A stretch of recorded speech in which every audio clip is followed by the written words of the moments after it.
Vamos a enfocarnos más que todo en la señal en escalón, que es la más fácil de implementar desde el punto de vista físico, ¿ok? Y la más popular. Entonces vamos a enfocarnos en esta señal de prueba, ¿no? En escalón. Entonces ese sería en esencia el objetivo de la práctica: visualizar cómo responden los sistemas. Por supuesto vamos a apoyarnos en MATLAB nuevamente, y durante todas las prácticas es lo que vamos a estar haciendo, ¿no? Apoyándonos en esa aplicación. Tenemos la opción móvil, que es bastante, digamos, un poquito más escueta, pero para lo que nosotros pretendemos nos sirve, ¿no? La aplicación web está basada en HTML5. Ustedes pueden acceder a la página oficial de MATLAB y durante 20 horas al mes pueden utilizar prácticamente todas las funcionalidades y toda la potencia que tiene MATLAB de escritorio. O pueden hacer, por supuesto, comprarse una licencia de MATLAB que vale no sé cuántos, $5,000, $4,000 o algo así, nada más, y instalarlo en su computadora personal y tener una versión de escritorio que es mucho más cómoda para los efectos del trabajo. ¿Okay? No tiene limitantes, no tiene ningún tipo de O la opción barata, craqueala. O la opción barata, bueno, que no lo voy a mencionar porque me están grabando. Entonces, derechos de autor, bro. No, ¿qué? no se dice craquear, se dice tomar prints, sí, hagamos que vamos a utilizar eso sin permisito. Sí, vamos a usarlo sin permisito, pero bueno, lo decimos así para que la gente no se moleste, ¿no? Pero bueno, esa es la intención, ¿no? Que trabajemos con MATLAB. Entonces, bueno, en la lámina número 4 vamos a hablar entonces sobre una introducción. Okay, vamos a tratar los temas ya relacionados. Yo les mandé a que ustedes por lo menos al menos leyeran alguna información relacionada con estos temas, ¿no? De tal forma que se les facilite, digamos, la revisión teórica que necesitan ustedes, ¿no? Yo supongo que con el profesor ¿cómo se llama? Se me olvidó el nombre de este hombre. Jonathan. Con Jonathan ya van más o menos adelantados porque está casi en línea, ¿verdad? A él no le afectó mucho esto de la luz y estas cosas. Sí, hemos estado un poco desconectados. Sí, tuvo otras actividades que me pidieron. Incluso tú te ves a Caracas. Ah, ok. O sea que yo pensaba nada, ya Jonathan me sacó ventaja y ya yo voy a estar más cómodo. Esto es increíble. Vamos por, ¿cómo se llama esto? Por sistemas de segundo orden y lo que viene después. Bueno, por lo menos o sea, por lo menos va más adelantado porque va por segundo orden y yo apenas voy por primero. Pero la intención es esa, que vaya más adelantado para que vaya ya, digamos, ustedes vayan examinando la parte teórica y nos cueste un poquito menos. Sin embargo, aquí sí vamos a hacer ese repaso, ¿ok? Vamos a hacer el repaso de la parte teórica siempre. Como pueden ver, los quiz siempre tocamos esa parte teórica porque esta es una materia, a pesar de que resolvemos ejercicios, es una materia teórica práctica. ¿Okay? Y tiene laboratorio. El laboratorio es donde nosotros desarrollamos las competencias prácticas, ¿verdad? Esa es la intención de los laboratorios. Y además de eso, por supuesto, comprobamos lo que aprendemos en la teoría. Es decir, que lo que vemos en teoría debe ser comprobable. Debemos comprobarlo en la parte de laboratorio, ¿no?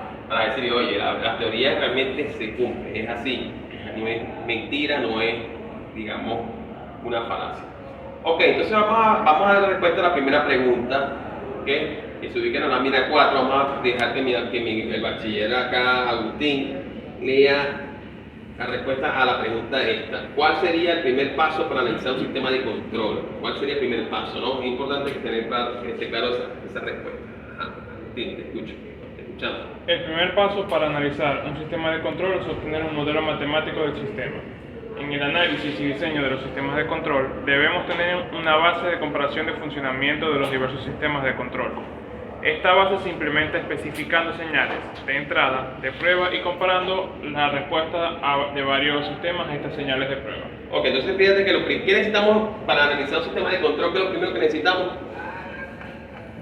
Un modelo matemático. Exactamente, obtener su modelo matemático, ¿ok? Podemos obtener la ecuación diferencial y aplicamos la transformada de Laplace y evidentemente eso nos lleva a obtener lo que sería una función de transferencia.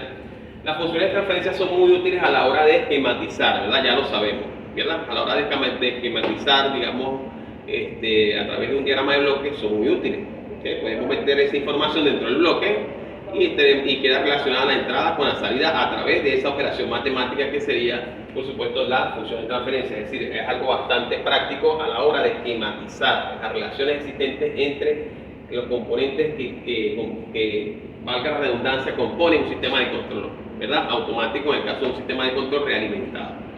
Entonces, por supuesto, tenemos la función de transferencia o el modelo matemático, ¿no? Pero para nosotros obtener información sobre ese sistema, una información que nos permita realizar un análisis, necesitamos ponerlo a prueba. Es decir, cuando ustedes van al médico y tienen un problema, digamos, Dios no quiera que sea así, por supuesto, tiene un problema nervioso, el médico o neurológico, el médico agarra un martillo de goma y le acepta un golpe en la rodilla y ustedes, lo que ocurre en ese momento es un acto reflejo, ¿verdad? No sé si les ha pasado alguna vez, a mí me pasó una vez. No me di ni cuenta cuando le metí una patada en la rodilla al doctor, ¿no? Esto así, eso fue algo pero rapidísimo. O sea, es algo increíble. Bueno, básicamente eso es lo que hacemos nosotros con esa información. Tenemos la información, tenemos el modelo matemático, tenemos, digamos, la función de transferencia y usamos unas entradas específicas para obtener una respuesta. A esa respuesta es la que nosotros vamos a analizar y nos va a brindar información sobre el estado, digamos, sobre el funcionamiento, la operación en el tiempo de ese sistema. ¿Ok? Entonces, por supuesto, hay varias opciones, varias señales de prueba. Son como varios tipos de martillazos. De repente uno más leve, uno más fuerte, o uno te lo da en la cabeza en lugar de darte en la rodilla. En fin, son varias opciones que tenemos, ¿verdad? Y bueno, y les repito, la opción que vamos a utilizar nosotros, digamos, para este curso, para esta asignatura, la más común, la que más pueden ver ustedes en los textos universitarios, es la escalón unitario, ¿no? Que en esencia, matemáticamente hablando, es la función de Heaviside. Bueno, no vamos a entrar digamos, en ahondar tanto en la parte matemática, pero como ustedes saben, esta materia, a pesar de ser de prometer pues, una competencia práctica para ustedes, tenemos que, digamos, afrontar muchos desafíos matemáticos. Ya lo han notado, ¿verdad? Sin embargo, lo bueno es que no tenemos que hacerlo todo a pie, podemos usar MATLAB para desarrollar las actividades que estén previstas, ¿no? Y nos da la competencia de que vamos a aprender a programar de algún modo, ¿verdad? Bien, entonces vamos a dejar a Ariana que nos lea la respuesta a la segunda pregunta, que se determinará en esta práctica. Sí. En esta práctica se obtendrán las respuestas en el tiempo de un sistema de primer orden para una entrada escalón. En teoría de control, la entrada de referencia escalón es tan común como el deseo de mover la salida de un sistema de un valor a otro. Se encontrará la ecuación de respuesta en el tiempo para los sistemas de primer orden. Se hará notar el efecto que tiene la ubicación de los polos en la respuesta en el tiempo. Para esto se manejarán diferentes funciones de transferencia. Correcto, fíjate, entonces dice que en esta práctica se obtendrá la respuesta en el tiempo, ¿verdad? Es decir, nosotros sometemos el sistema a una entrada en escalón y vamos a tener una respuesta, ¿no? Un comportamiento en el tiempo, una respuesta, digamos así, transitoria, ¿verdad? Y ya de eso seguramente el profesor Jonathan les ha hablado, ¿verdad? Entonces la respuesta transitoria hay una parte, digamos, de algún modo está dividido en dos partes, una parte dinámica y una parte estacionaria, ¿verdad que sí? Ok. Ya eso seguramente han hablado con el profesor Jonathan, ¿verdad que sí? Entonces, en este caso, pues por supuesto, lo que vamos a partir de lo que nosotros vamos a obtener, que es un modelo matemático, la función de transferencia, matemáticamente hablando, vamos a decirlo así, desde el punto de vista analítico, vamos a excitar ese sistema a través de una señal de prueba, que en todos los casos va a ser escalón, ¿ok? Podemos usar otras más también, pero vamos a trabajar con escalón. Fíjate que dice acá que esta señal de prueba es muy común, ¿no? Y básicamente es como que yo abra una válvula, está cerrada y la abra de repente y la deja abierta. Básicamente, físicamente pudiera verlo como algo así, un escalón de caudal. Yo está la válvula cerrada y de repente la abro. Y pasa de 0 a ver un valor en galones por minuto. Básicamente algo así. ¿Ok? Entonces, dice acá, se encontrará que la ecuación de respuesta en el tiempo para el sistema primer se hará notar el efecto que tiene la ubicación de los polos de respuesta en el tiempo. Es decir, fíjense una cosa, si yo, por ejemplo, la ubicación de los polos, cuando hablamos de la ubicación de los polos nos trasladamos entonces al plano complejo, ¿verdad? Al plano digamos, sigma, j, omega. ¿Ok? Es aquel plano que nos dice si un sistema es estable o inestable. Todavía no hemos llegado a esos temas, ¿verdad? Pero pudiéramos dar una pequeña explicación. Por ejemplo, si yo tengo, vamos a explicarlo de este modo, ¿no? Fíjense una cosa, ¿no? Si yo tengo, por ejemplo,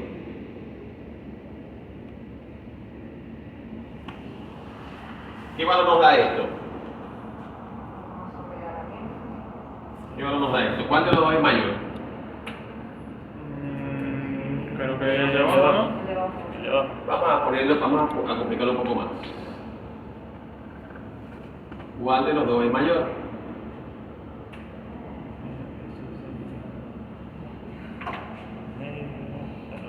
Usen la calculadora para apoyarse en eso, ¿no? Y veamos cuál de los dos es mayor.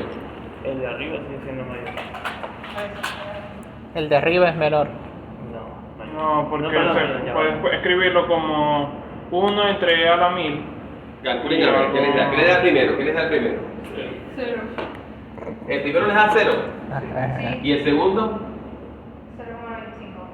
0,25. 0,25. No, 25. 0,95, ¿verdad? Que es mayor. Ok, entonces fíjate una cosa. Fíjense una cosa, ¿no? Normalmente los polos están relacionados con este valor.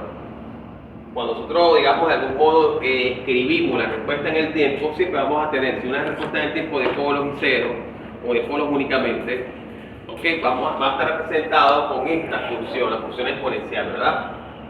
Ciertamente, eso es lo que va a ocurrir. Pero fíjense ustedes, si tenemos polos muy alejados del plano, ok, fíjate que la influencia es prácticamente cero. Son, digamos, por decirlo de algún modo, son débiles, la influencia es débil. Pero si el polo está muy cerca del cero, es decir, fíjense, ¿no? Aquí tenemos el plano complejo, ¿no? Esta parte que está acá es inestable, esta parte para acá es estable. ¿Ok?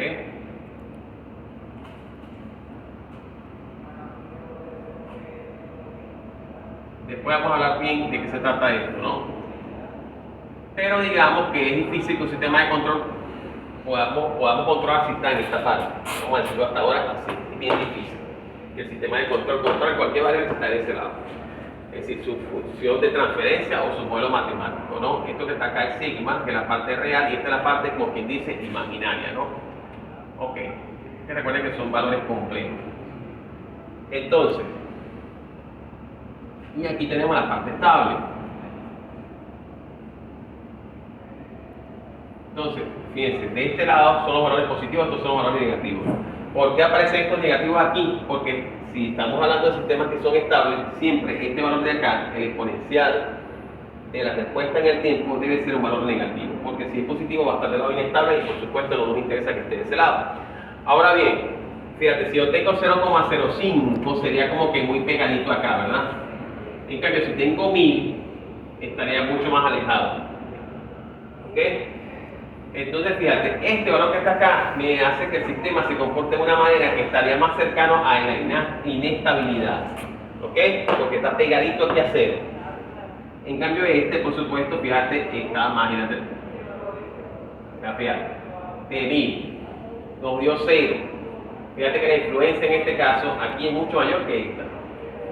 ¿Ok? En este caso la influencia. Entonces, entre más influencia, más cercano está la parte inestable. ¿Ok? Básicamente es algo así. Entonces, aquí tenemos que un polo está en 1000 o en menos 1000 y el otro está en menos 0,05. Ahora, si nosotros agarramos y lo colocamos acá, vamos a ver, ¿no? Le ponemos aquí para poner un valor más 10. Vamos a poner, calculen ese en 10 a ver qué les da.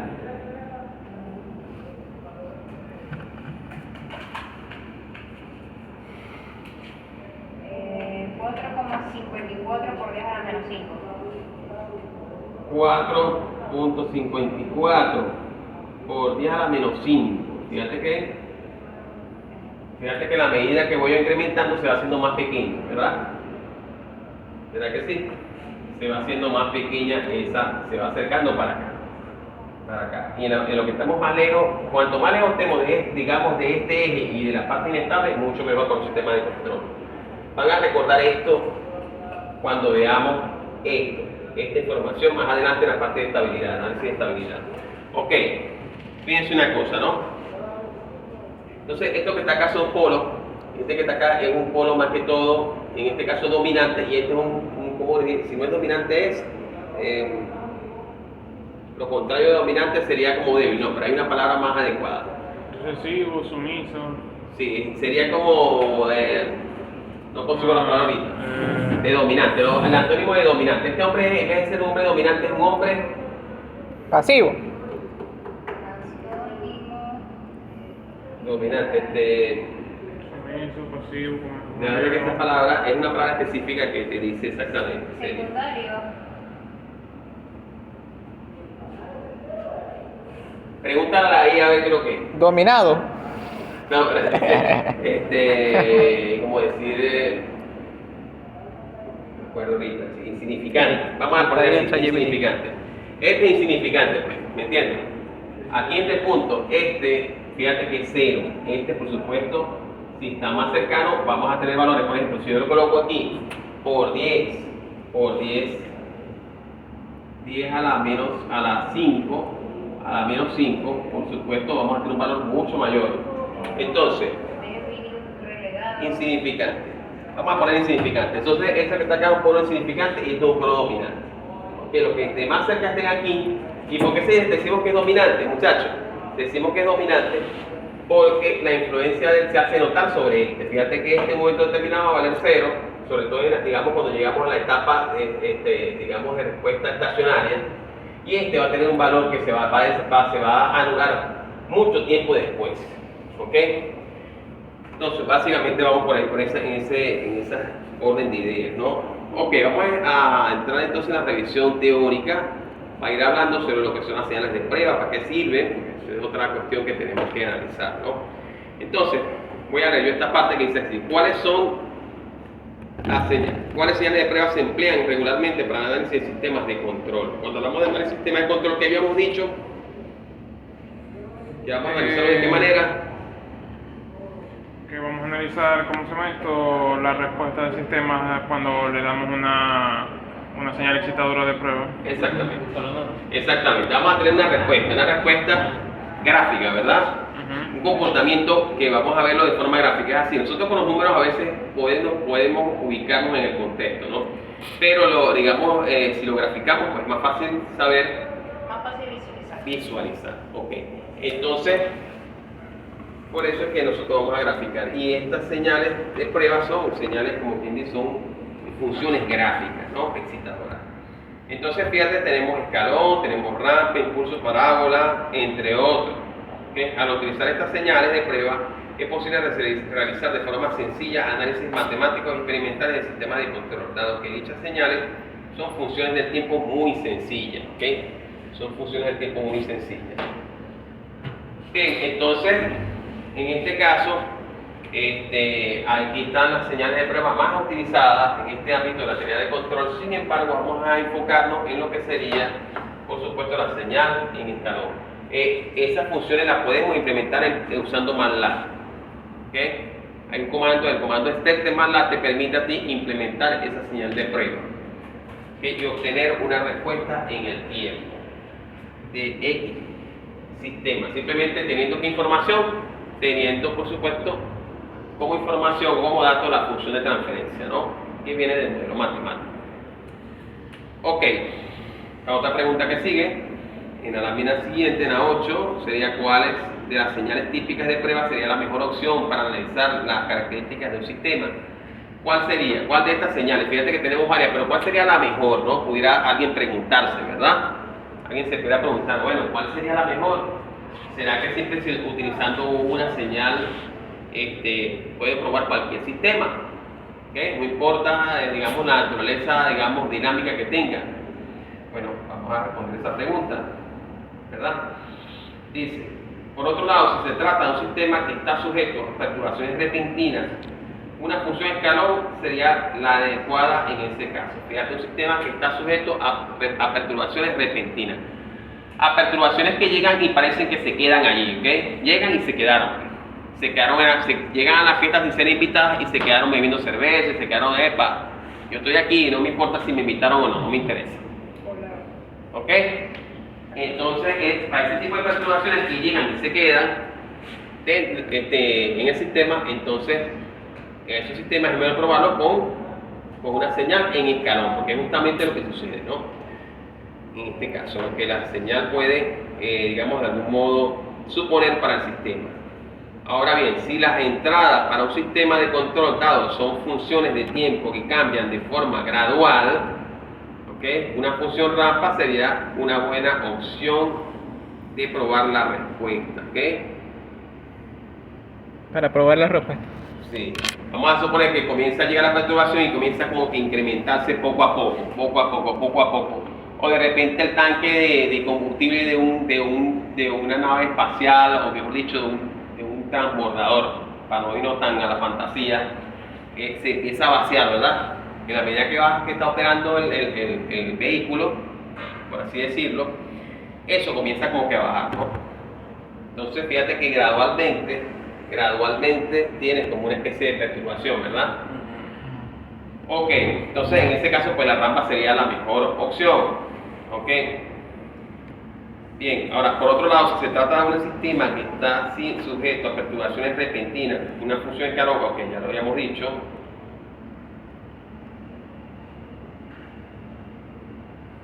Ok, si se trata de sujeto a perturbaciones, fíjate, ahora bien, si se trata de un sistema que está sujeto a perturbaciones o a entradas de choques, pues una función impulso sería la mejor.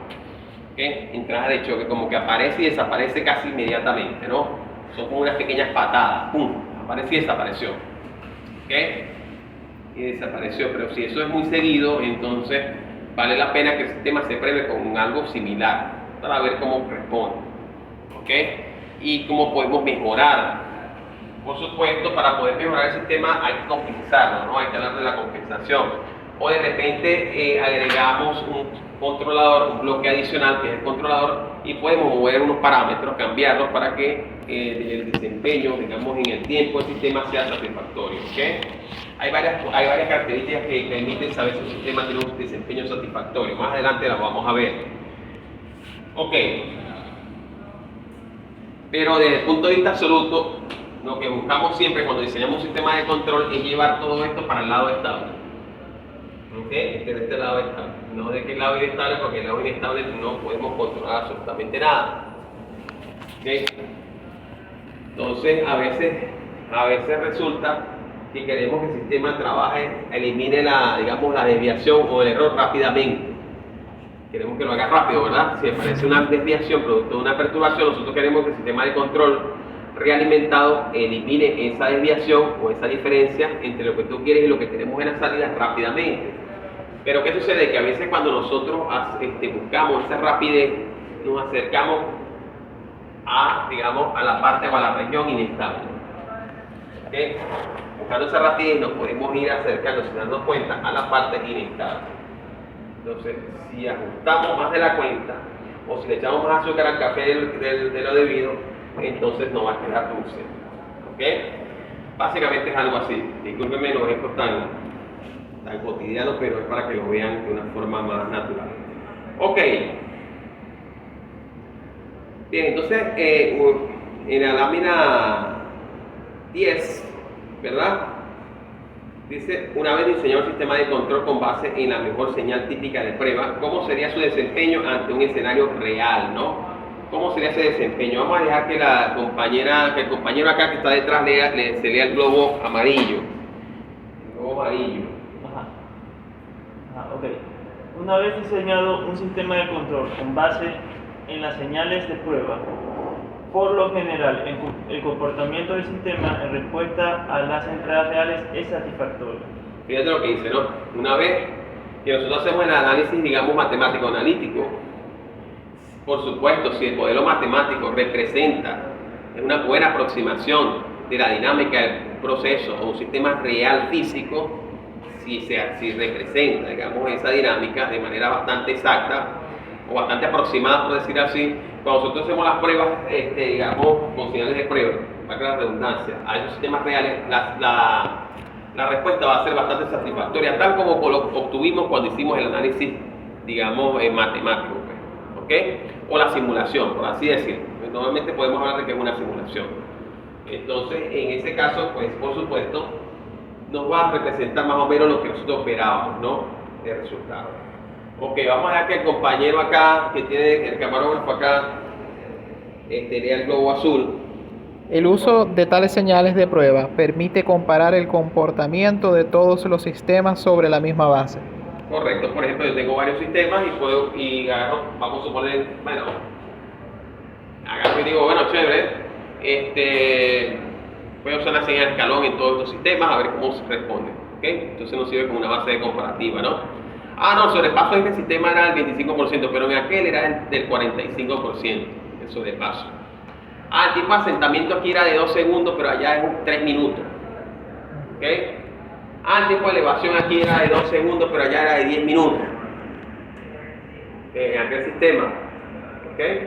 Entonces, en esencia, nos sirve para hacer algunas comparaciones, sobre todo sobre las características dinámicas del sistema, que son bien importantes y son los que nos van a decir a nosotros, venga, que el sistema está bien sintonizado. Más adelante vamos a hablar de eso, mucho más adelante, tocaremos la parte de controladores PID, que me quiero ir directamente a esa parte para la práctica, ¿ok? En los capítulos de controles automáticos, de control siempre se habla de compensadores, pero yo les voy a hacer franco al respecto de eso. Yo esa parte la voy a obviar porque sencillamente me parece que es demasiado, ¿cómo les diría yo? Demasiado filosófica y poco práctica. Especialmente porque a nivel, digamos, industrial, en el contexto en el cual ustedes se van a desempeñar, no van a toparse nunca con una compensación de esa. Sino van a tener un controlador y ese controlador dentro de ese va a tener un algoritmo PID, proporcional integral derivativo. Entonces, por supuesto, estas prácticas se tienen que orientar a esa parte con lo que ustedes se van a conseguir en la industria, ¿ok? O sea, conectándonos con el contexto del trabajo que ustedes van a desempeñar, no tanto en la parte matemática ni nada de eso, porque realmente eso no les va a dar una competencia intelectual sí. Okay, pero una competencia práctica, pues no tanto. Entonces, las prácticas tienen que ir más en torno a esto, ¿no? Sin embargo, por supuesto, yo cumplo con el deber de explicarle toda esa información, de dársela, ¿no? Y de poder analizarla, porque, les repito, siempre queda una competencia intelectual que hace falta para resolver problemas, por supuesto, hace falta. Y bueno, y por eso es que vemos este tipo de cosas. Por ejemplo, aquí tengo la señal de prueba en escalón unitario, ¿no? Está en la lámina 11. Fíjate que es básicamente una función, la función Heaviside matemática. Vamos a explicar un poco sobre esto, ¿no? Y de repente dar un ejemplo práctico que ustedes pudieran agregar allí.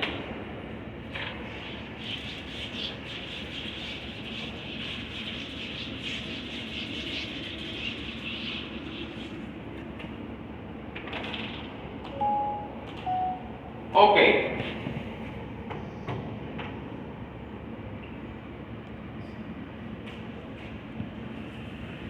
Entonces, fíjate, normalmente se denota esta función escalón a efectos matemáticos, se denota con la letra griega mu.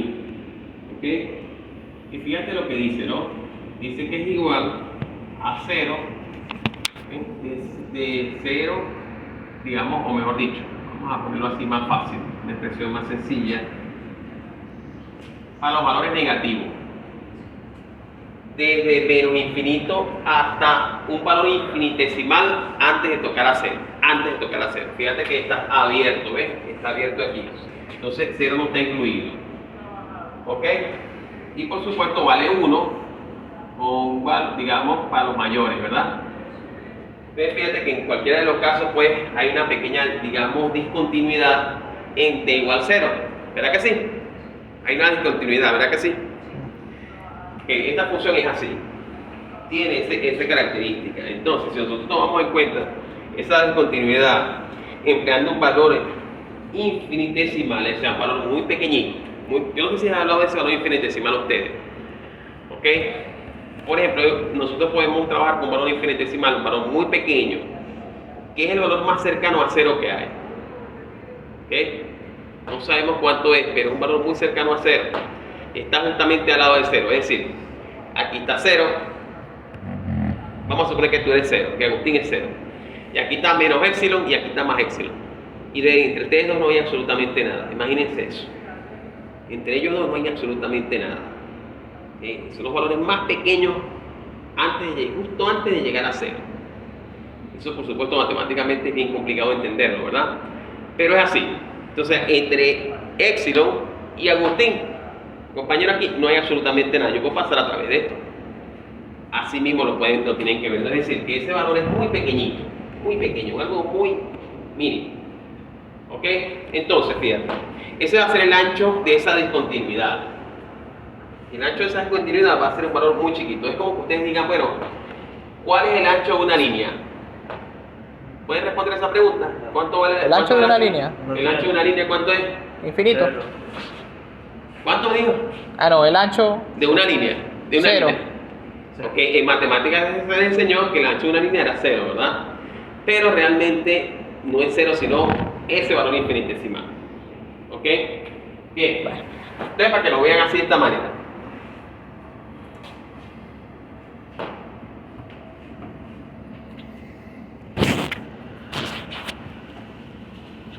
Fíjate, vamos a dibujar esto aquí.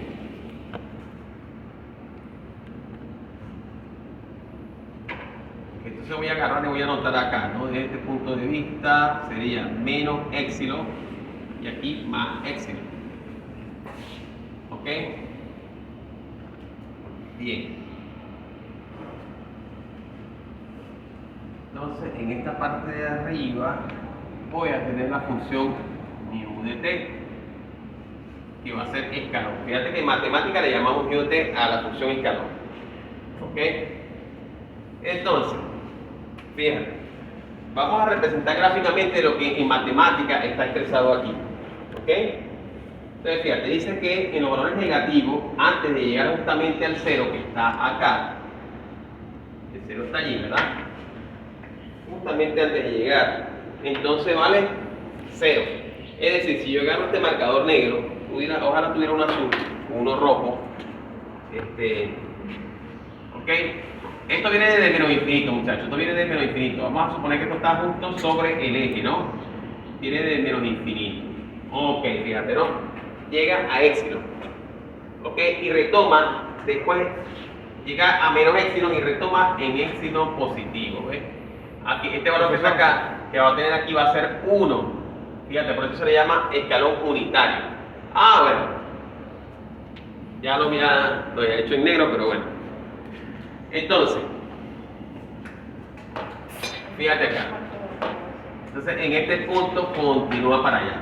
Es decir, aquí vale, fíjate, aquí vale 0 y aquí va a valer, como quien dice, va a valer entonces 1. ¿Ok? Fíjate, entonces aquí en este punto hay una discontinuidad de menos épsilon a épsilon, hay una discontinuidad. ¿Ok? Así es como funciona esto. O sea, tú abres. Ahora, en la práctica, esa discontinuidad no existe. Esto es en términos matemáticos. Pero en la práctica, la discontinuidad como tal no existe. Entonces, yo pudiera decir, bueno, vamos a ver si usted me responde esta pregunta sencilla. ¿Cuánto vale épsilon? ¿Cuánto vale, digamos, mu de 0? ¿Cuánto vale? Si nos dejamos llevar más bien por lo, digamos, por lo que tiene que ver con en la práctica. ¿Cuánto vale mu de 0 ahí? No, considerando lo que tengo acá, por supuesto. ¿Cuánto vale? Cero. No, yo lo sí. ¿Pero dónde ¿Cuánto está? vale? Pero ya va, es que ahí no está mu, profe. Mu está en el eje de las y es 1. No, va a valer la mitad No, de mu la es, distancia. fíjate, la línea no es mu. Ah, bueno, Es entonces. escalón. Entonces, 0. Pero, Pero- Pero ya va, profe. No, Ah, Hay algo que no entiendo. Fíjate que esta función depende del tiempo, ¿ves? Depende del tiempo, de hecho, quizás fíjate los valores del tiempo, ¿no? Ujú. Ahora bien, yo les digo, yo quiero evaluar esto en 0. Si lo evalúo en cualquier valor, fíjate, si lo evalúo en cualquier valor menor a 0, pues evidentemente me va a dar como resultado. Cero. Y si lo evalúo un valor mayor a 0, me va a dar como resultado Uno. 1. Ok, pero si yo no quiero evaluar en 0, más o menos, en la práctica, porque fíjate que en la matemática tenemos una discontinuidad, ya eso lo dijimos, ¿sabes? Ok, pero si yo quisiera desde el punto de vista práctico, que en el punto de vista práctico no existe tal discontinuidad. Cuando tú hagas una válvula, hay una señal continua allí. Entonces, ¿cuál sería? 0,5. 0.5. Es 0.5, pues si yo agarro y digo, bueno, chévere, yo agarro, extiendo de aquí para acá, aquí así, resulta que corta aquí justamente, vamos a suponer, en 0,5. Entonces esto te va a valer 0,5. ¿Ok? En caso de que tuviera esa conexión allí, no la hay desde el punto de vista matemático, pero en la realidad práctico sí. Profe, pero ahí yo estoy viendo que que el mu está en el eje de las y. Entonces, si se coloca mu, o sea, si se evalúa, eso es como si estuviese evaluando una función o simplemente tiene que ser así. Porque Como si estuviera evaluando una función igualito. Es una función que tiene este comportamiento. Es decir, para valores negativos, excluyendo al 0, va a valer 0. Y para valores positivos, excluyendo al 0, va a valer 1. ¿Me entiendes? Ahora, si yo quiero evaluar en 0, ya nosotros le habíamos dicho, bueno, el 0 no sabemos porque hay una discontinuidad. ¿Ok? Bien, pero en el punto de vista práctico, cuando tú eres una válvula, sí hay esa continuidad, ¿entiendes? Entonces, esa es la pregunta que yo les hago. ¿Cuánto valdría entonces en el caso de que yo quisiera evaluar mu de t no en los menores a 0, no en los mayores a 0, sino justamente en t igual 0? ¿Cuánto vale? Berta, de verdad. 0,5. 0,5 porque ajá, es como la intersección de los dos, ¿verdad? Ajá. Pero si construye la ecuación y se evalúa, es como si estuviese tanteando ahí a la ecuación, ¿no daría 0? No te da 0 porque no toca 0. Recuerda que desaparece justo antes de llegar a 0. Cuando llega a epsilon, a menos epsilon, ¡pac!, desaparece y retoma aquí en epsilon. Es decir, desaparece aquí y aparece acá. Y aquí no hay nada. ¿Me entiendes? Entonces, ¿qué es lo que quiero yo? Como conectar, como hacer una conexión. Ok, y decir más o menos por dónde debería haber pasado si estuviera, si por ejemplo, en vez de fuera menor o igual o mayor o igual a 0, ¿ves? Y ahí sí empieza desde aquí, compañero. Entonces tú puedes decir que vale 1. Ah, ok. Vale 1, ahí sí vale 1, pero aquí no hay tal cosa. Si yo digo, por ejemplo, que vale 1 de Hay un salto, sí. mayor o igual a 0, entonces comienza desde aquí para allá.